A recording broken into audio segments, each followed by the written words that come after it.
saya rasa untuk diskusi kita hari ini memang menjadi concern kita bersama, ya. Bagaimana kondisi ke depan, ya, terhadap perkembangan teknologi, dan itu memang kita tidak bisa tolak, tidak bisa menghindar. Tapi di sisi lain, realitasnya hak-hak pekerja atas nama teknologi itu justru degradasi hak-haknya. Nah, ini menjadi tugas berat kita sebagai serikat buruh untuk bagaimana tetap mempertahankan hak-hak pekerja buruh itu sendiri.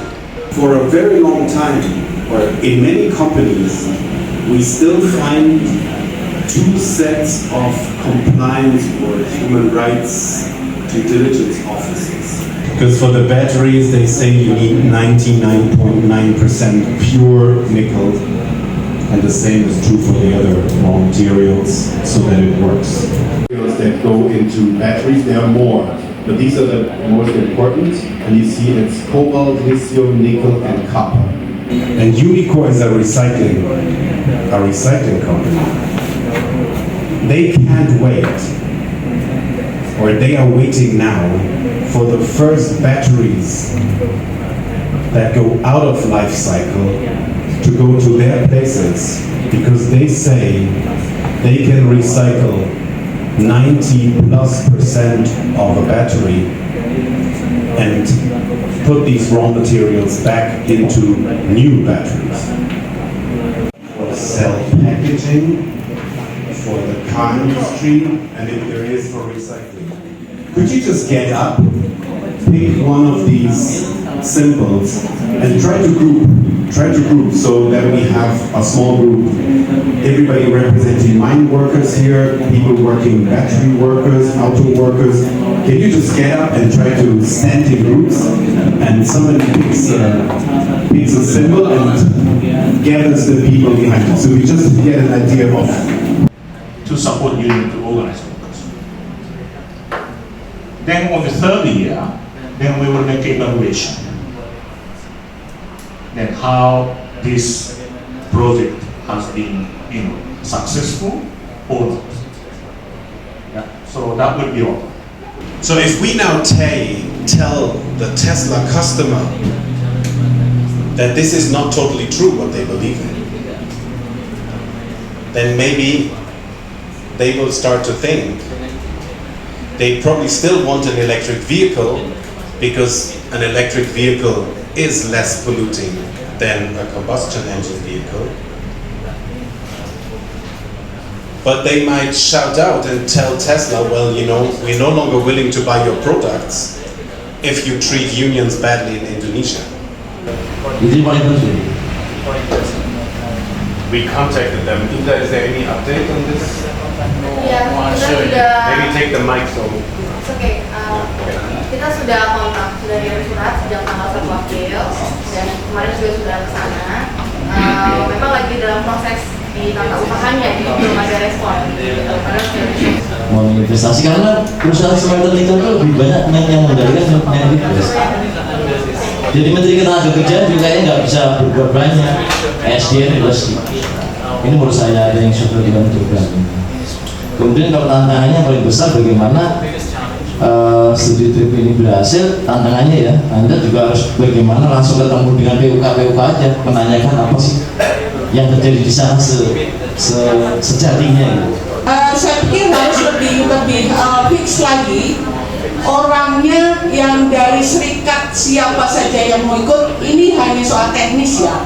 Kemudian nanti yang akan berbicara di sana siapa, perwakilan berbicara serikat apa, topik utama yang ingin disampaikan itu apa. Karena saya yakin waktu yang mereka sediakan untuk kita sangat terbatas. Maka harus well coordinated, well organized. Teknis-teknis itu sebelumnya harus dipersiapkan dulu supaya pertemuan itu lebih efektif menurut saya. Saya pikir yang summary rundown ya, rundown tentatif itu difixkan sekarang. Karena kan rundown finalnya kan sampai hari ini kita belum tahu. But at the beginning until the end of the process, we are there. Meaning until we can monitor workers as a role in monitoring and evaluation of the whole process from the beginning to the end. Then I think that would really matters for us in ensuring that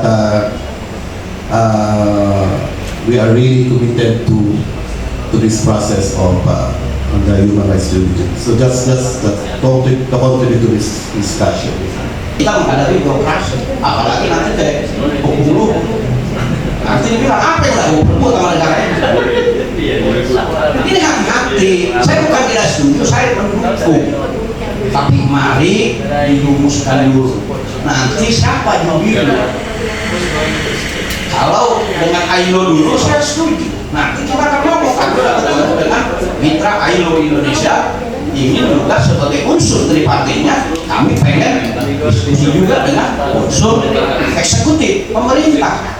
Yang pertama, kalau bicara persoalan tambang di Indonesia sampai dengan hari ini, dari sejak tambang di Indonesia, setiap regulasi selalu menimbulkan kontroversi antara menteri satu dengan menteri yang lainnya.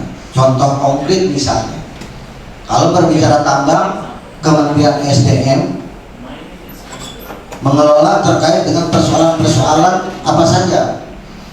Kementerian Tenaga Kerja mengelola terkait dengan tenaga kerjanya saja. Menteri Maritim dan Investasi mengelola terkait dengan apa saja. Dan ketika ada masalah di sektor tambang, 3 lembaga sebagai contoh yang tadi saya sebutkan semua bungkam. Artinya ada satu hal yang memang ketika investasi pertambangan di Indonesia dari dulu sampai dengan hari ini itu tidak pernah nyambung ketika ada persoalan-persoalan tenaga kerja. Ini yang menjadi titik di mana persoalan para tambang sampai dengan hari ini belum mengalami peningkatan kesejahteraan. Tapi kepatuhan para investor terkait dengan perlindungan terhadap pekerja ini masih belum dibicarakan gitu. Jadi kita melakukan perlindungan itu bukan ketika perusahaannya sudah berlangsung, tetapi kita melakukan preventif awal ketika perusahaan itu baru mau masuk ke negara kita. Nah, saya ingin bertanya apakah di negara ini hal tersebut bisa dilakukan atau tidak, dan jika di negara lain bisa dilakukan, apakah kita di Indonesia juga bisa melakukan itu semua? Terima kasih. Tambang nikel terbesar di Indonesia dengan jumlah produksi nomor 2 terbesar dunia setelah Cina. Ini menjadi proyek strategis menurut saya. Tetapi harus saya garis bawahi bahwa perlindungan terhadap pekerja ini menjadi satu hal yang tidak ada toleransi. Kalau Brother Joe tadi mengatakan tidak pernah muncul hal terkait dengan union busting, mudah-mudahan pada saat kita kunjungan besok teman-teman Morowali dari SPN sudah menyiapkan itu untuk disampaikan kepada Industrial Union, Global Union, dan kita berharap lebih daripada penyampaian informasi itu. Kita berharap Industrial Global Union bisa melakukan sebuah hal yang bisa membantu kawan-kawan di Morowali, karena salah satu ketua PSP kami di Morowali saat ini sedang dalam proses PHK. Sudah 1 bulan ini di rumah. Tadi kalau teman-teman Global Union ingin tahu, maka besok waktu kita kunjungan ke Morowali kita akan ingin tahu. Hampir 52% masyarakat di Morowali terkena ISPA, yaitu salah satu penyakit infeksi di saluran pernafasan. Bahkan ada salah satu daerah yang kita sebut itu hampir nempel dengan pertambangan IMIP. Itu nama perusahaannya atau daerahnya yaitu Patupia. Patupia itu desa di mana IMIP berada. Jadi hampir semua warga di sana tidak mau membuka jendelanya, karena kalau membuka jendela di sana paparan debu itu pasti masuk ke dalam. Maka bisa dipastikan 52% itu rata-rata terkena ISPA. Itu yang pertama. Lalu yang kedua, bila melihat terkait mengenai kondisi sekarang di Morowali, bila kita atau kawan-kawan berangkat ke sana, itu seperti daerah khusus yang mempunyai ekonomi baik. Tapi secara aktual yang diterima oleh kawan-kawan para pekerja, mereka masih mempunyai upah yang sangat minim, jauh dari kata sejahtera. Bahkan untuk menghidupi kehidupan sehari-hari, mereka harus berebutan untuk bekerja lembur. Jadi ada hal yang memang kita harus tekankan bergandengan bersama industrial, bahwa kita harus mendorong para pekerja mendapatkan nilai kesejahteraan yang memang lebih layak untuk para pekerja. Kami FSPMI di sana ada 6 perusahaan yang tergabung bersama kami. Itu rata-rata memang pekerja yang jumlah di dalam perusahaannya lumayan besar. Tapi kalau secara keseluruhan jumlah di PT IMIP itu kurang lebih ada 78.000 pekerja yang ada di sana. Satu kawasan IMIP itu. Dan untuk perusahaan yang ada di dalam kawasan PT IMIP itu ada 55 perusahaan. Jadi harapan dengan hadirnya industrial, kita bersama-sama melakukan observasi ke Morowali, mendapatkan perubahan yang memang kita dapatkan dampak baik kepada para pekerja termasuk masyarakatnya pula. Jadi tidak melihat dampak bahwa Tesla itu semakin baik di masyarakat tapi pekerjanya tidak terperhatikan. Lalu Hyundai yang memang sekarang mempunyai brand bagus, bahkan Xiaomi yang terbaru mempunyai brand baru lagi terkait mengenai otomotif baterai. Kita harus melihat sumbernya dari mana dulu, dan kita harus memperhatikan faktor-faktor sumber tersebut. Human right due diligence ini kan lebih cenderung, kalau menurut saya itu yang akan bermain besar itu kan perusahaannya, manajemennya. Nah, sedangkan kita melihat mayoritas perusahaan-perusahaan baterai sel ini kan dari Chinese investment. Sedangkan di Cina sendiri, saya kurang paham apakah industrial punya anggota perusahaan di negara Cina.